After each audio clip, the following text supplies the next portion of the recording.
Well, good morning and welcome to our Monday Bible study. For those that are watching us online, we are so glad that you are here. Today we are continuing in our Lenten journey, our second week together, and we'll be looking at two texts, one from worship yesterday, the story of Abram's calling, and then we will also look at the story of Israel at the foot of Mount Sinai as Moses is up the mountain and the people start to, well, we'll see what they do. So if you've got your Bible, let's look actually at chapter 11, the end of chapter 11, and we begin to learn about Abram, who will become Abraham, in the genealogy that follows after the story of Babel. In verse 27 and following, now these are the descendants of Terah. Terah was the father of Abram, Nahor, and Haran. And Haran was the father of Lot. Haran died before his father Terah in the land of his birth in Ur of the Chaldeans.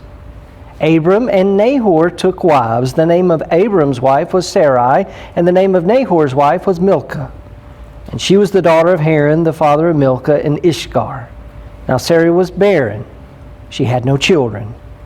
And Terah took his son Abram and his grandson Lot of Haran and his daughter-in-law Sarah, his son Abram's wife, and they went out together from Ur to the Chaldeans to go in the land of Canaan. But when they came to Haran, they settled there. And the days of Terah were 205 years, and Terah died in Haran.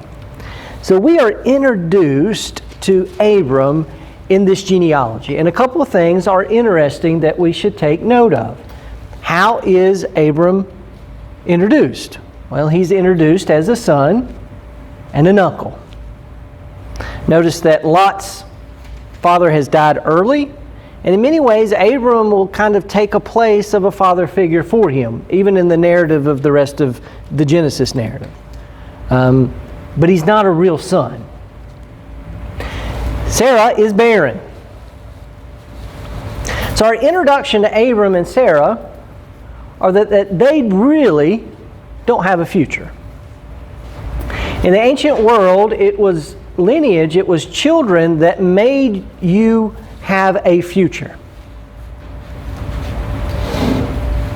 Essentially, because they have no children, there is no future, and if there is no future, what happens? Marry somebody. Could, but it's kind of a form of death. So notice that when God is going to choose somebody to use, He chooses the very least likely couple. Always notice who God chooses. So in verse 1 of chapter 12, now the Lord said to Abram, go from your country and your kindred and your father's house to the land I will show you. I will make of you a great nation.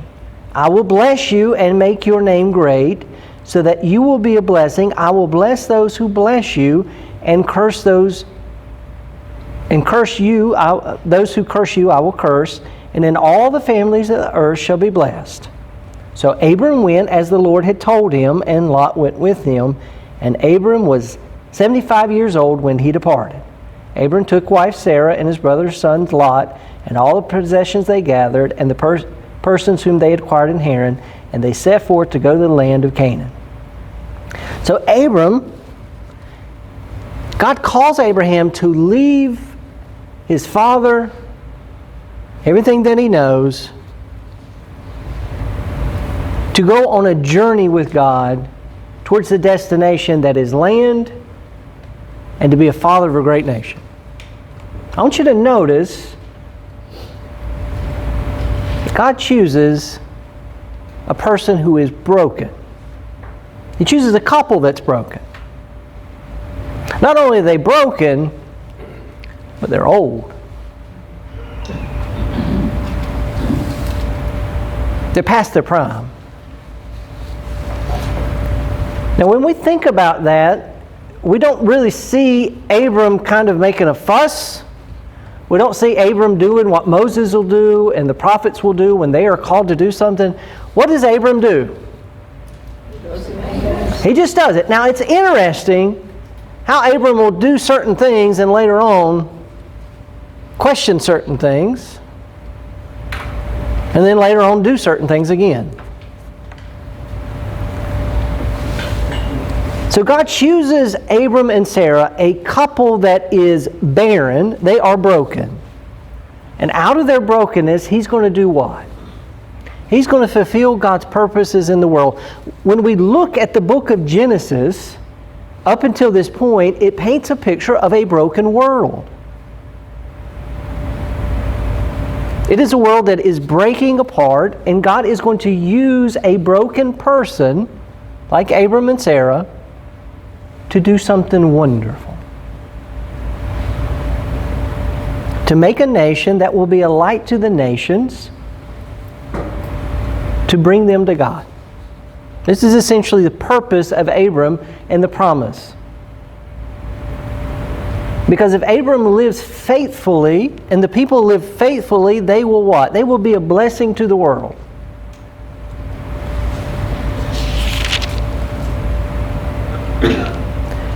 Let's go to verse 9. And Abram journeyed on by stages toward the Negev. So one of the things we'll see over and over again in the story of Genesis is the promise that God has given to Abram, and it'll follow to Isaac, and it'll follow to Jacob, and it'll follow to their sons, is this is a long journey. A really long journey. Abram, kind of like Moses takes the people out of the land of Egypt on their way, and Moses gets to the cusp of the promised land, and he doesn't get to what? Go in. Abram's going to get to see the promise fulfilled in that he will have a son, Isaac, but he's not going to get to see a great nation. It's stages. Journey is stages. And throughout the stages, we see broken people.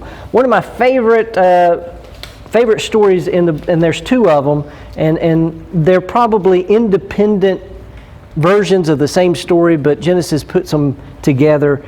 Starting in verse 10, I think it's a very interesting story, but it also shows us that even though Abram takes steps of faith with God, there is still kind of this sense of, I'm not quite sure if I can trust God.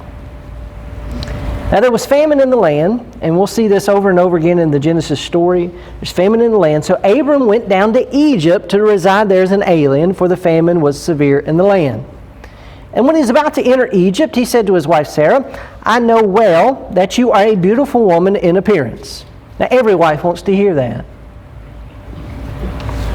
Yeah? And when the Egyptians see you, they will say, this is his wife, and then they will kill me, but they will let you live. You're so beautiful. Listen, they'll see you, and they'll want to get rid of me just so they can have you. Well, still a little flattery. Now this is where it turns. So you say you are my sister, and it may be well with me because of you, and that my life might be spared on your account. So here's the question. Abraham knows that God has said, I will bless those that bless you and curse those that curse you. I'm going to make you a father of a great nation out of your brokenness. And what does Abram do? First sign of trouble, I'm going to put my wife in jeopardy. Not only that, I put the blessing in jeopardy, and I'm going to put other people in jeopardy, because if they go against Abram, guess what? They go against God. We'll see this over and over. Abram will put other people in jeopardy because of his inability to do the right thing. As people, God's people, sometimes we put other people in jeopardy when we choose not to do the right thing. When Abram entered Egypt, the Egyptians saw that the woman was very beautiful. And when the officials of Pharaoh saw her, they praised her to Pharaoh. And the woman was taken into Pharaoh's house. And for her sake, he dealt with Abram, and he had sheep and oxen, male donkeys, male and female slaves. He essentially buys her off. She must be really beautiful to be able to get that price. But the Lord afflicted Pharaoh and his house with great plagues because of Sarah, Abram's wife. So Pharaoh called Abram and said, "What is this you have done to me? Why did you not tell me that she was your wife? Why did you say, 'She is my sister,' so that I took her for my wife?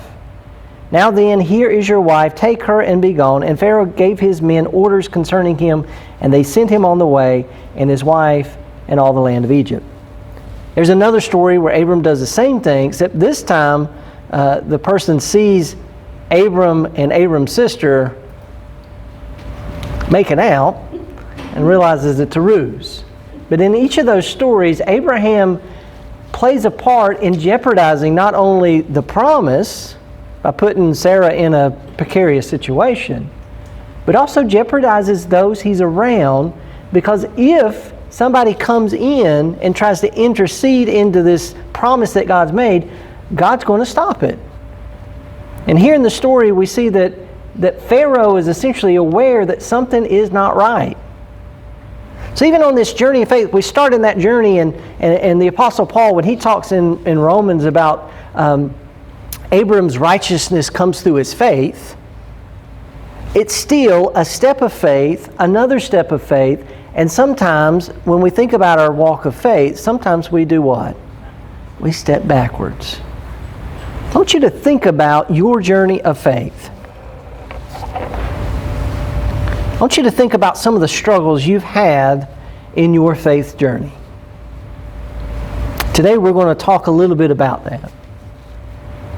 I think these stories in Genesis and the story in Exodus are good stories to think about, because a lot of times we talk about our steps of faith, but we don't often talk about how sometimes we take steps backwards.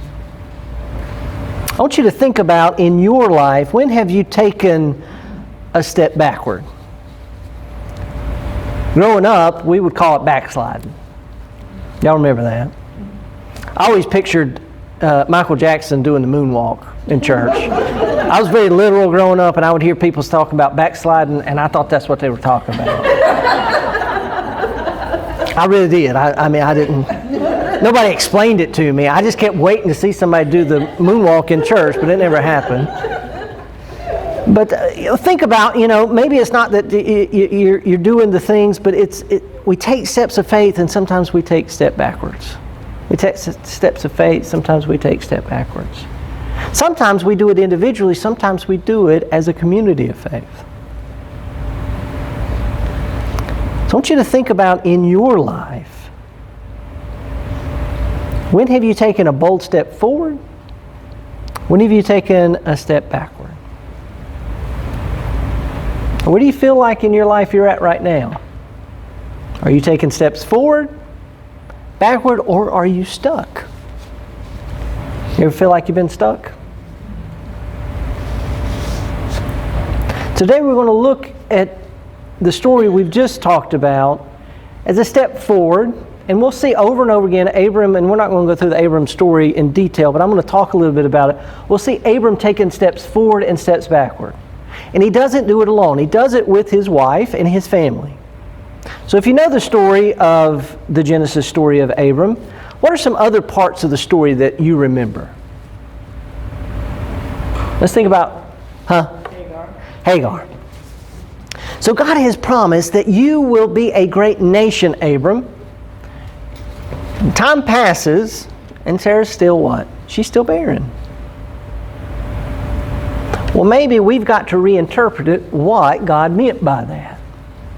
Maybe it wasn't with me, Sarah thinks. Maybe we need to figure out another way to do this.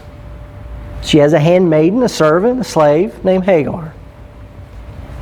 Now here's the thing, when we see the story, Abram doesn't what? He doesn't protest.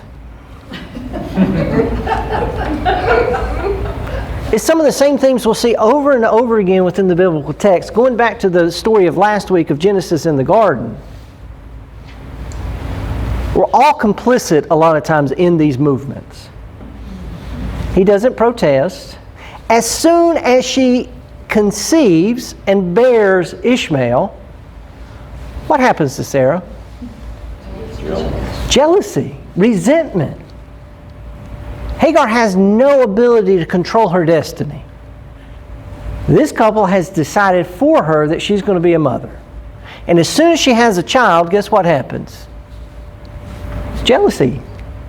You're going to see that jealousy play out in the story of Jacob and Leah, Rachel. It's a generational jealousy that continues within the story of Genesis. Families are messy. They are broken people. Yet God has chosen to work through them. So Abram has Ishmael. And finally, one day, some visitors show up. 3 visitors show up.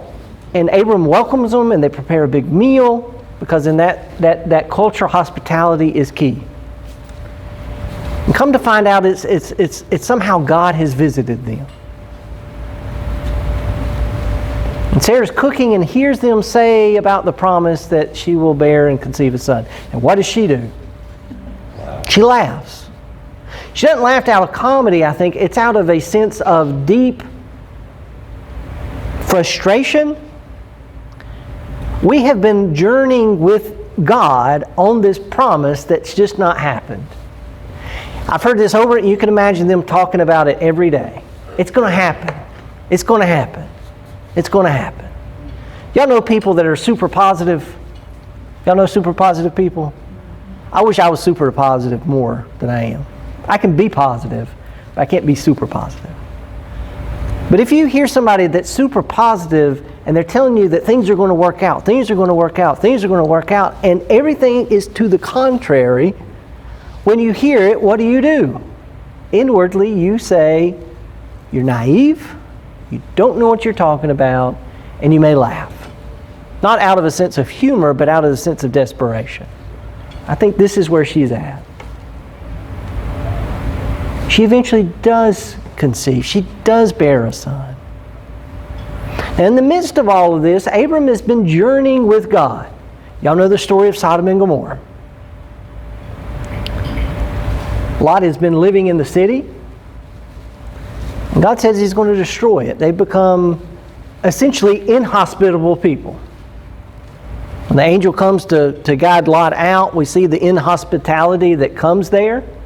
This isn't a story of just, it's a story of how bad can things get. It is when you show up and a visitor shows up, and instead of being welcomed, they are essentially seen as something to be consumed. Physically, sexually, immorally.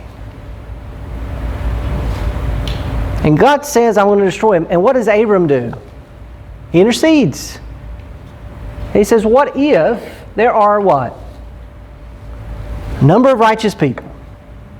Well, there's not. Well, how about a smaller number? Smaller number.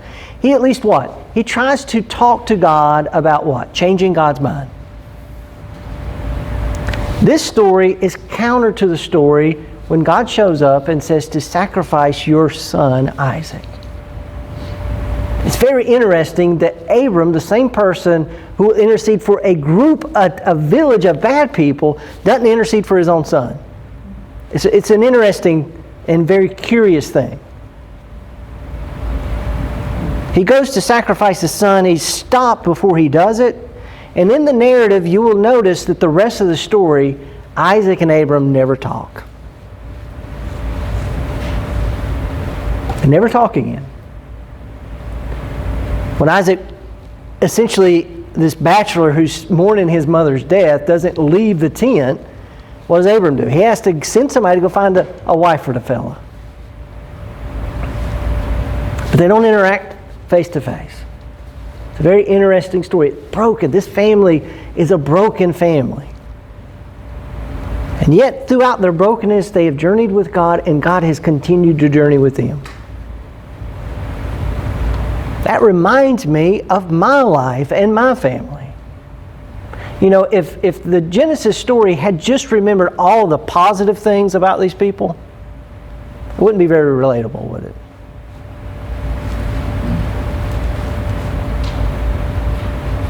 So when we hear the story of Genesis, I want you to think about, where is your story a part of this story? When we come Sunday after Sunday and we worship, especially through this season of Lent, how can you know that even though you've got brokenness in your life, you're not perfect? You may step and take steps of faith with God and at the same time doubt God. At the same time question why things are working out the way they are. And it's okay. Abraham did it. Sarah did it. Isaac will do it. Jacob will do it. Moses will do it. Jesus will do it. A lot of times we think that our life of faith should be perfect. And the reality is, we're not perfect. Yet a perfect God comes into our lives and is willing to work with us and be with us on the journey. So we've got one story that talks about taking steps forward, even if it's difficult and resistant steps. So it gives us an awareness that Abram does take a bold step. He's old, his wife's barren, and yet he trusts that this God who has called him is going to see him through the journey. Even if it's a difficult and long journey. The other story that we're going to look at today comes out of the book of Exodus. If you've got your Bible with you, let's turn to that story. Exodus 32, I believe. Let me double check.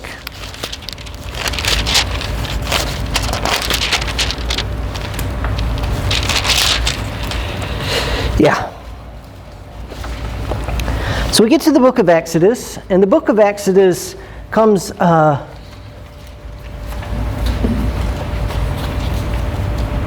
several hundred years after the story of Joseph. So after Abraham and Isaac and Jacob and Joseph. And the people, like Abraham, have ended up in Egypt because of famine. And they've settled there. They didn't go back to the land of Canaan. And over time, it has become problematic for them. Because as they grew, they succeeded. God has promised, I will bless you. Guess what? The Egyptians take notice, and this group has become just a little too powerful. And over time, they become regulated to becoming a group of people that are used as servants and slaves. The memory of Joseph has faded. And y'all know the story of Moses? Moses is a little baby. Pharaoh is wanting to what? Kill him. Yeah. Put it in a little basket. Saved. His own family helps raise him in secret. And one day as he's older, he sees a Hebrew being assaulted by an Egyptian. What does he do? Kills him. Now he's on the run. And on the run, he essentially becomes a shepherd. And he's living far away from Egypt. And God calls Moses out of the burning bush. And says, Moses, I have heard the cries of my people in Egypt. Now notice that the cries have been for a long time. Yet God what? God listens, God hears, and God responds. And he says, Moses, I'm going to use you to speak to Pharaoh on my behalf. Moses doesn't want to do it. Moses knows the power of Pharaoh. Moses knows the enormity of the task.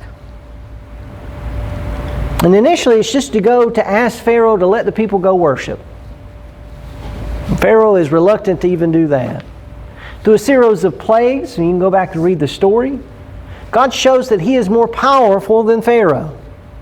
At first, Pharaoh is able to replicate some of the things that God's doing. But there becomes a point where Pharaoh cannot display the same power and authority that God can. And even so, Pharaoh's heart gets hard, and he is reluctant to let the people go. We know the story of the Passover. We know the story of the people finally leaving. And they're on their way out, and Pharaoh what? Changes Pharaoh's mind again and chases them to his own destruction. I will bless those that bless you. I will curse those that curse you. I'll make you into a great nation, Abraham. Not only that, I will give you this land. So God is taking the descendants, the great nation, out of bondage, out of slavery, to a promised future. And notice that it is all God acting. The Hebrew people couldn't do it themselves. It is an act of mercy and grace to bring the people out. They've not had to do one thing other than follow.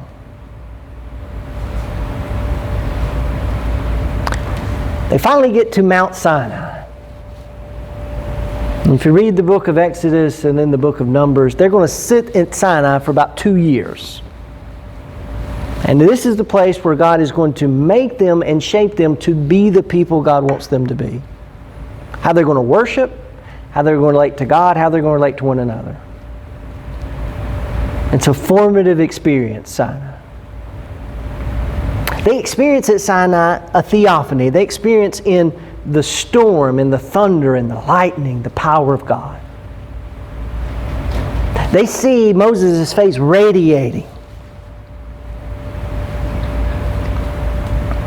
Moses goes up the mountain to be with God, to get instruction, the Torah, the law. And Moses has been up there a good long while. That's where our story picks up. How many of y'all like to wait around? Anybody like to wait? What do you do when you wait? What are some things you do when you wait? Read? Look at other people? Gaze on your phone. You try to distract yourself at first. You know, sometimes I'll go somewhere and I think, this is a really good idea, and I get there and I have to wait, and I start to question why I even came the first reason. You ever do that? I've made a horrible mistake. I could have been using my day off to be doing X, Y, Z. But I'm sitting here, waiting. Not only that, you see other people getting ahead of you. Well, they got done before I even got served, or before I got seen. I hate sitting at a doctor's offices knowing that other people have got other things going on, but they get called before I do. I don't know why it is, but if you've been there longer, you kind of want to get called first. It's like being special or chosen. So we start questioning while we're there. We start to get frustrated. We start to think maybe I should just leave. I should just leave and go home. I'll come back another time maybe. So Moses is up the mountain, and the people, they're getting frustrated. When the people saw that Moses delayed to come down from the mountain, the people gathered around. And they came to Aaron and said to him, "Come, make gods for us who shall go before us. As for this Moses, the man who brought us out of the land of Egypt, we do not know what has become of him." Notice how they speak about Moses. Moses, this man who brought us out of the land of Egypt, we do not know what he has become. Like he's some stranger that just automatically just initiated them getting out of Egypt. Listen, we need somebody to go ahead of us. And you know what? Let's just make us some gods. Aaron said to them, now notice what Aaron doesn't say. What should Aaron say? Aaron is Moses' brother. He's essentially second in command. He becomes kind of the model of the Levite priest later, the high priest. Well, what should he have said? Let's wait. Be patient. Be patient. You idiots. Don't y'all just remember how we got here? Part of the story of the people of God is amnesia. We've talked about that.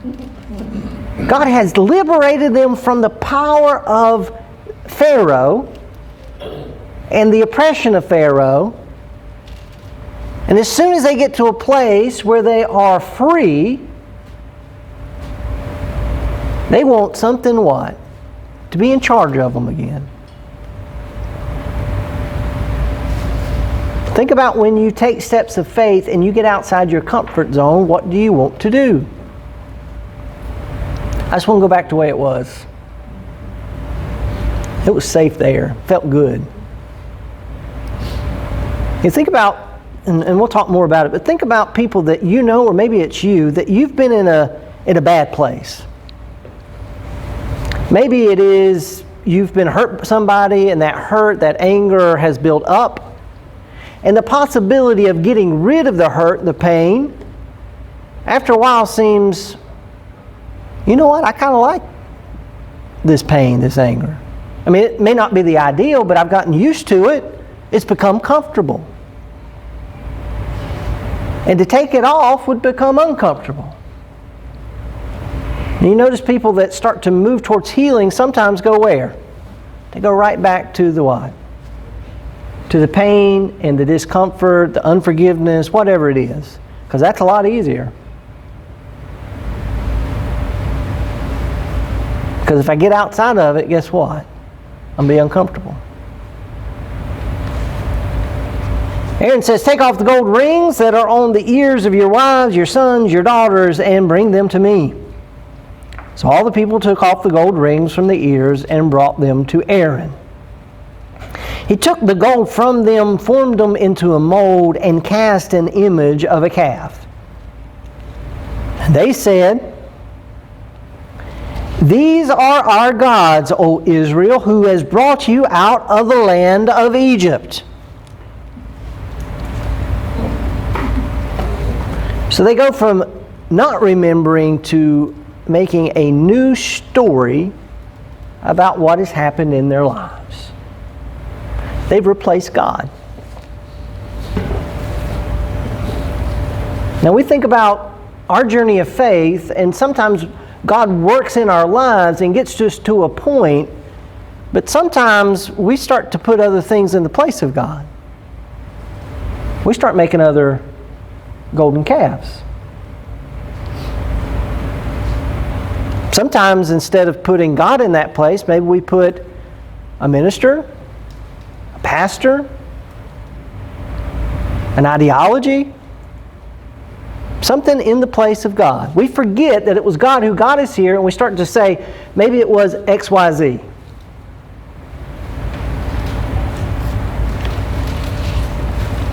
When Aaron saw this, he built an altar before it. And Aaron made proclamation and said, tomorrow shall be a festival to the Lord. And they rose early the next day and offered burnt offerings and brought sacrifices of well-being. And the people sat down to eat and drink and rose up to revel.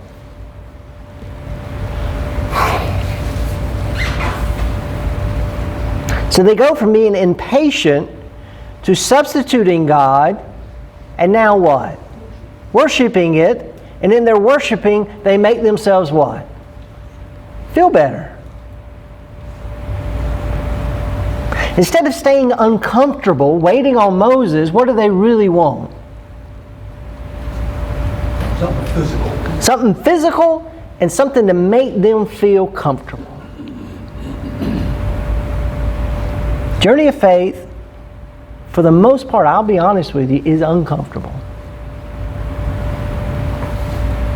And a lot of times we try to put things in there to make us feel comfortable.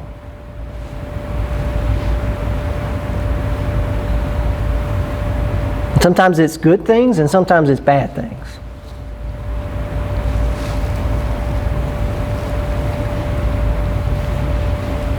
The Lord said to Moses, go down at once. Your people whom you brought out of the land of Egypt have acted perversely. They have been quick to turn aside from the way I commanded them, and they have cast for themselves an image of a calf and worshipped it and sacrificed to it. and said, "These are your gods, O Israel, who brought you out of the land of Egypt." And the Lord said to Moses, "I have seen this people, how stiff-necked they are. Now let me alone, so my wrath may burn hot against them, and I may consume them, and of you I will make a great nation." So God sees what is happening, and Moses is unaware of it. And notice what God says. It's curious how Exodus represents God. We're not comfortable with this representation sometimes. But God puts the blame not on Himself, but now on Moses. You brought these people out of the land of Egypt. You. You can just imagine Moses going, "I didn't want to leave. I was completely fine being a shepherd. I tried to tell you, you didn't get the right guy." Not only that, God is so angry, He says, "I just want to get rid of them, and I'll start over with you. I'll make you a great nation."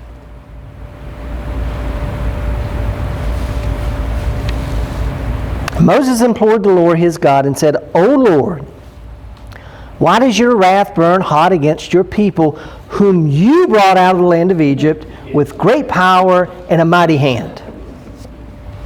Let me just remind you, Lord, this journey we've been on, you started it. Sometimes we got to remind ourselves. Why should the Egyptians say it was with evil intent that brought them out to kill them in the mountains, to consume them from the face of the earth, to turn from fierce wrath, change your mind, and do not bring disaster on your people? Remember Abraham, Isaac, and Israel, your servants, whom you swore to them by your own self, saying to them, "I will multiply your descendants like the stars of heaven. And all this land I have promised I will give to your descendants, and they shall inherit it forever." And the Lord changed His mind about the disaster He had planned to bring on His people. Moses stands as an intercessor for the people of Israel.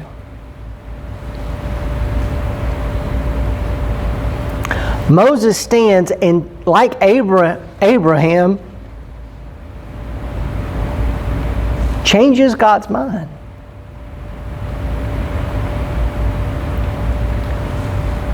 Now, most of y'all at some point have been in some sort of leadership capacity within the church.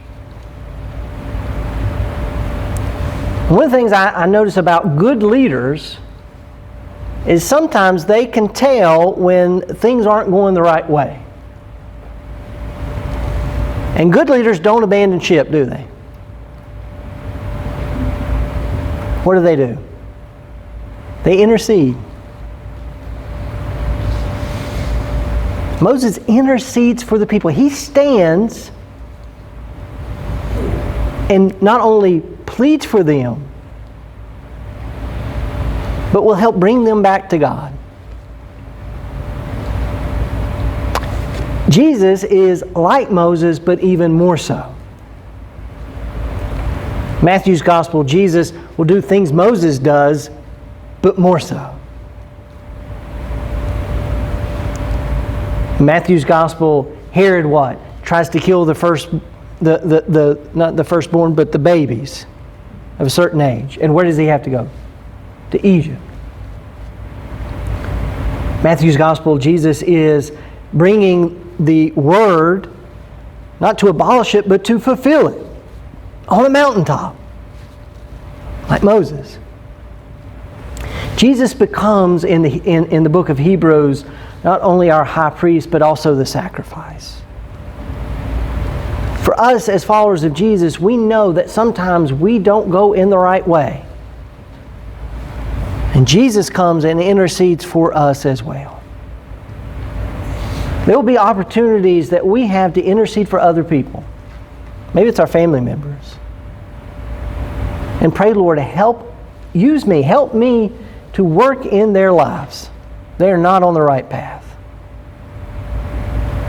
Moses doesn't give up on the people. And God won't give up either. Moses turned and went down from the mountain carrying the 2 tablets of the covenant in his hands. tablets that were written on both sides, written on front and back.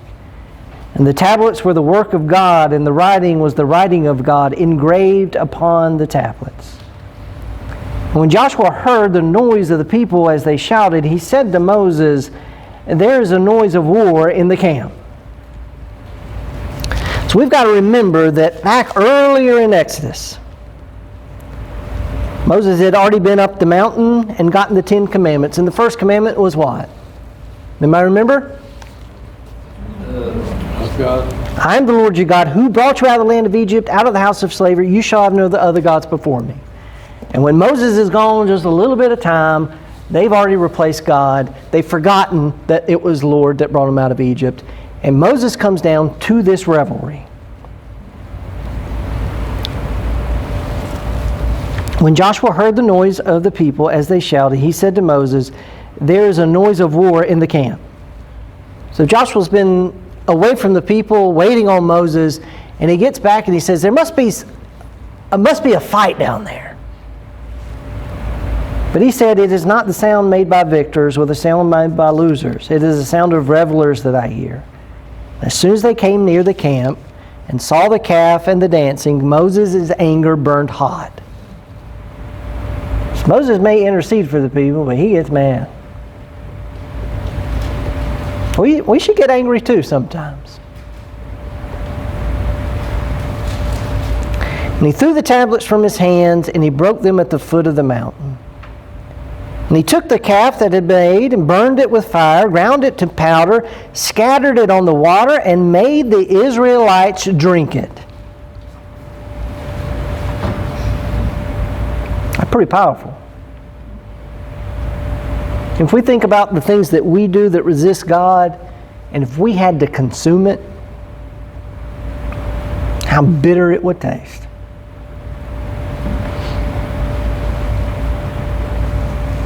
Moses said to Aaron, "Why did this people do to you that you have brought such a great sin upon them?"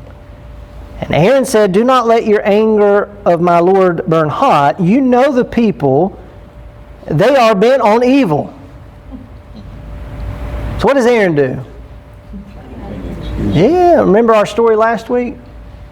Story of sin? When we sin, when we resist God's will for our lives, when we are confronted with it, we usually start the blame game.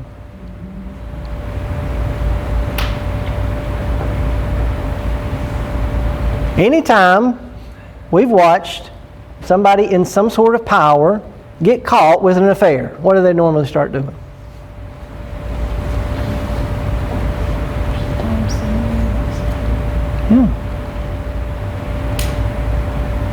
We see somebody, let's say, in power that gets caught embezzling.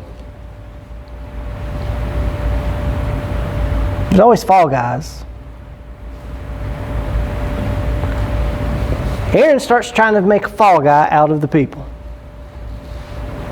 Well, why are you angry at me? You know these people. They're bent on doing bad. They said to me, "Make us gods who shall go before us. As for this Moses, the man who brought us out of the land of Egypt, we do not know what's become of him." So I said to them, "Whoever has gold, take it off." So they gave it to me, and I threw it in the fire, and out came this calf. Now listen, we know, one, it was Aaron's idea to start the process anyway. Because you know what? Sometimes instead of doing the right thing, it's easier just to give in to the crowd and do for them what you think they want. That's bad leadership.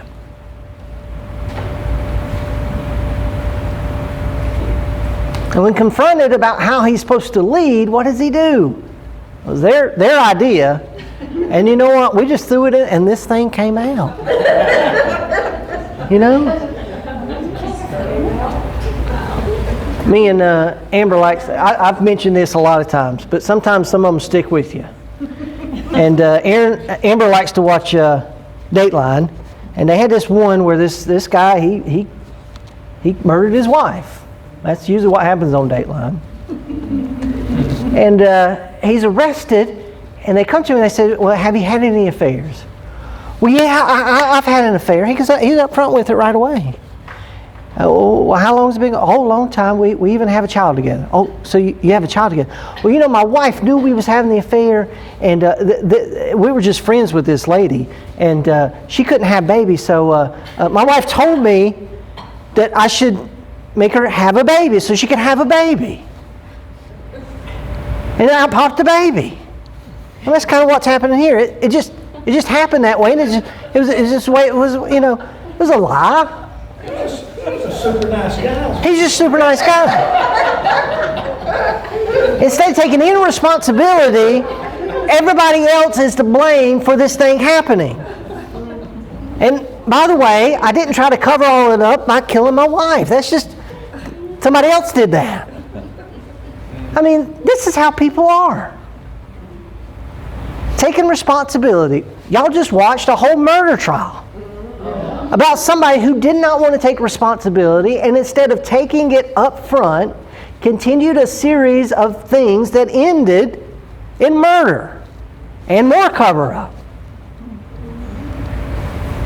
The story of Israel at Sinai is a story of people who God has chosen to come and to follow, and who at times, when they mess up, instead of taking responsibility, want to point the finger.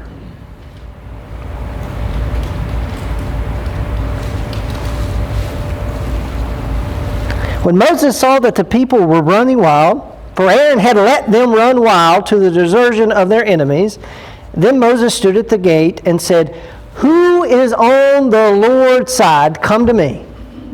And all the sons of Levi gathered around him. Now this is a hard part of the story.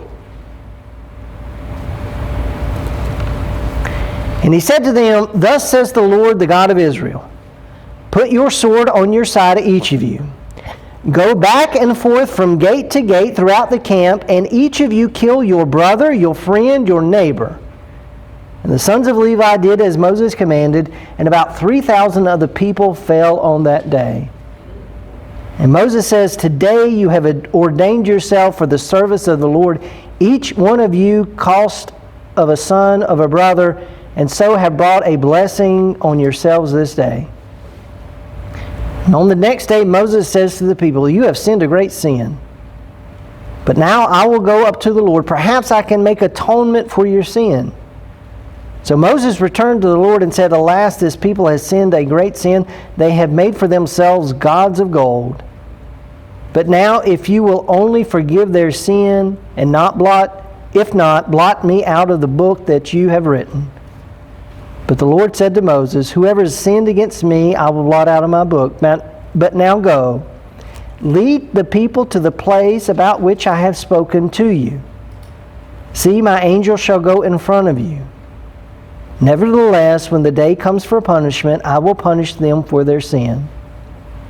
And the Lord sent a plague on the people, because they had made a calf, the one that Aaron made.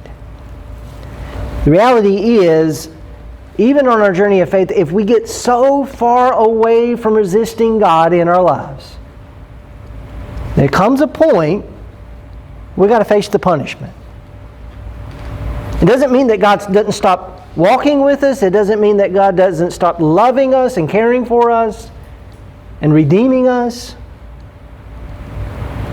But if you get to the point, there are things that will break that you cannot repair.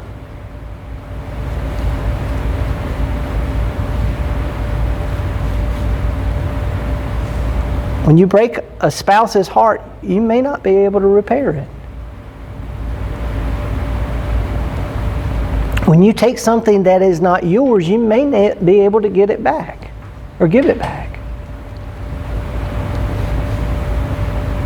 And as followers of Jesus, sometimes we have to realize that when we have amnesia or we forget and we start going in the wrong direction, doesn't mean God won't call us back to the right direction. But we may have hurt people along the way. I love Old Brother Wild. Y'all like that movie? Delmar, he goes down to the river, he gets saved. He gets baptized. He comes out, he says, God's forgiven me of all these sins. Holding up the Piggly Wiggly. And then he thinks that not only has God forgiven him, but now the law can't get him. Well, no, you messed up. And you're still a fugitive. It's just a reminder that sin does have painful and harmful consequences in our world, even as God's people. A lot of times we like to point to other people's issues and problems. There's a lot of good that happens and a lot of bad that happens, and sometimes the bad can be overwhelming for people. I'll give you a couple of cases in point. Over the last 20, 30 years, we've watched in other denominations sexual abuse becoming more prevalent in terms of those in ministry harming parishioners. Catholic Church has been the center of that for many, many years. Now the reality is it's happening in every denomination, even Baptist life, and people have done what? Covered it up.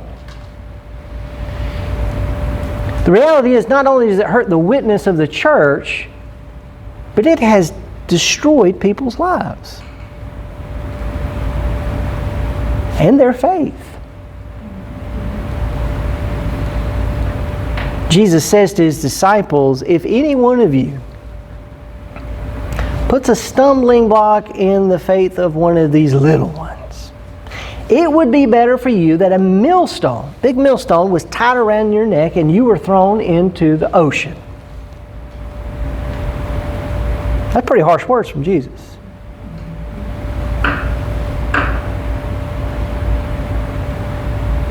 We can only imagine those in leadership starting to point the finger when these things come up. Or begin to distract the people by other things. And we see that too. You know, that's a big issue, but look at this issue over here.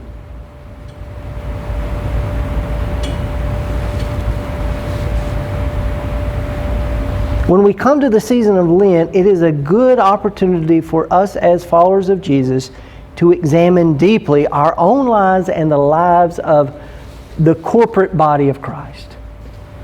And ask hard questions. Where are we taking good, positive steps of faith, and where have we taken steps backwards?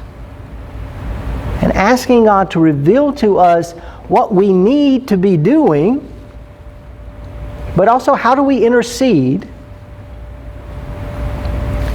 and how do we confront and stand up to things that are not right?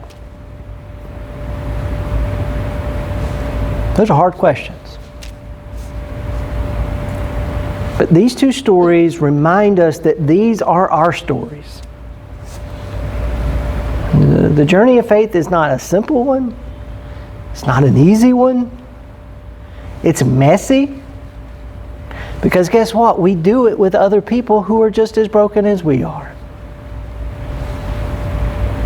And God chooses broken people to use. And not a single one of us are perfect enough to do it on our own. Yet God still chooses, God still is faithful in doing God's work through us. One of the images I hope that you'll think about as we go back to worship over the next weeks comes out of the Apostle Paul in his use of the image of clay vessels. That pot that we have up there is a nice pot. But most pots in the ancient world were just regular old clay vessels. Y'all have done pottery before, bought pottery. You don't buy like the nicest, prettiest pot to do what? Everyday activities with, do you? How many of y'all got some cheap pots at home? Yeah.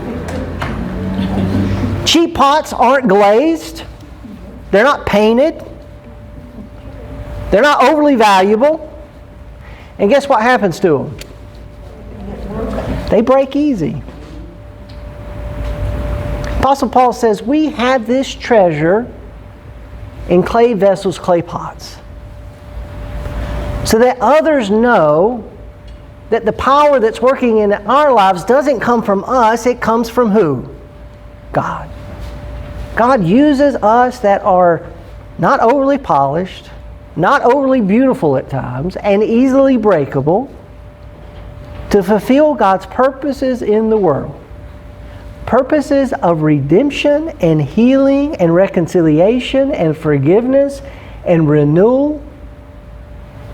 And God chooses each of us that are broken, just like He chose Abram, just like He chose Moses, just like He chose Aaron, just like He chooses you. And you have an important role to play in this journey of faith. And if you forget that you do, remember the love that God has for you in Christ Jesus, that has called you from death to life. And remember, don't get amnesia. Remember how God has worked in your life. And when you get to those areas where you're sitting at the bottom of the mountain and it feels like God and Moses or whoever has abandoned you, don't be tempted to put something else in its place. Because if you do, you will only go backwards, not forwards. Let's pray. Gracious God, we thank you again for